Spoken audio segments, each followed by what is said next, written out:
A gente precisa entender que o domínio da narrativa de quem conta a história é um projeto de poder, né? Então, na verdade, o mundo todo caminhava paralelamente aos desenvolvimentos, na verdade, inclusive antes dos desenvolvimentos europeus, mas você tem o desenvolvimento acontecendo em muitos lugares do mundo, inclusive em África, mas quem detém aí o domínio da narrativa são os europeus, e por isso aqui no Ocidente a gente acaba muito valorizando, né, o que é contado pelos europeus, né? Na verdade, conhecimento dos gregos, romanos, e acaba esquecendo essa parte que vem de África.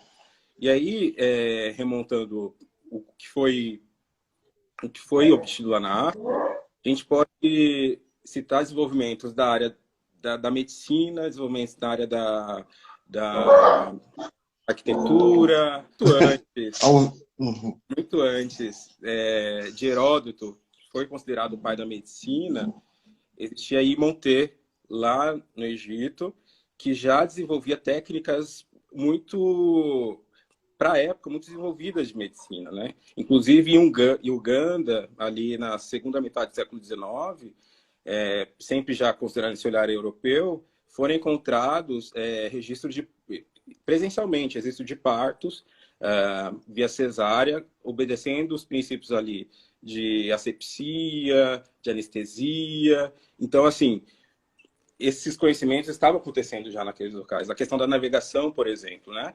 Já se tem dados de que, enquanto os portugueses nem sonhavam, né, em conquistar o Novo Mundo, já se tinha feito o contorno ali da costa africana via navegação, né? E os egípcios, que inclusive há uma negação aí de muitos cientistas, historiadores, da autenticidade da negritude dos egípcios, mas aí quando você olha as figuras da época, quando você olha as esfinges, quando você olha todo o arcabouço histórico, os crânios, você observa que sim, existia uma influência e um protagonismo preto ali naquela época, embora o Egito tivesse alguma interface ali com outros povos. Então, o Egito, por exemplo, você tinha toda essa questão de adaptação do tipo de embarcação à finalidade dela. Então, existiam embarcações para que levassem os mortos, existiam embarcações que eram utilizadas para levar carga, enfim. Então, não existia só um tipo de embarcação, existiam vários tipos. O próprio rito ali de trabalhar com os mortos, que esqueci o nome, embalsamento. Mumificação? Ah, embalsamento. Isso, A isso, mumificação, embalsamento. tudo. Uhum. Embalsamento permitiu um desenvolvimento muito grande na área da medicina, porque, ao contrário de outros povos, em que o corpo era considerado, ele não poderia ser mexido, porque ele precisava estar íntegro, né, para a Uhum. vida eterna, na África não existia esse mito. Então, os corpos eram preservados, os corpos dos ricos, né, eram preservados, mas para que fosse feito o processo de preservação, o corpo era aberto. E nesse processo de abertura foi que esses povos começaram a aprender a relação dos órgãos, a funcionalidade desses órgãos. Então, você tem um avanço aí grande. Fora a questão da arquitetura, né?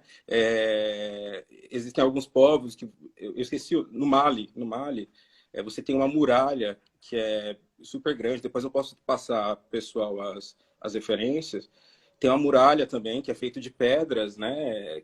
Que foram colocadas umas sobre as outras e é uma construção assim incrível. E aí as pessoas também tiram o mérito do continente africano porque é preto e aí se fala que foram os ETs, né, que fizeram isso, que enfim foram outros povos. Então as pessoas realmente não conseguem entender. E as mesmas coisas se fazem aí com os astecas, com os incas, porque não se consegue entender a possibilidade de uma inteligência para além do contexto eurocentrado. Né?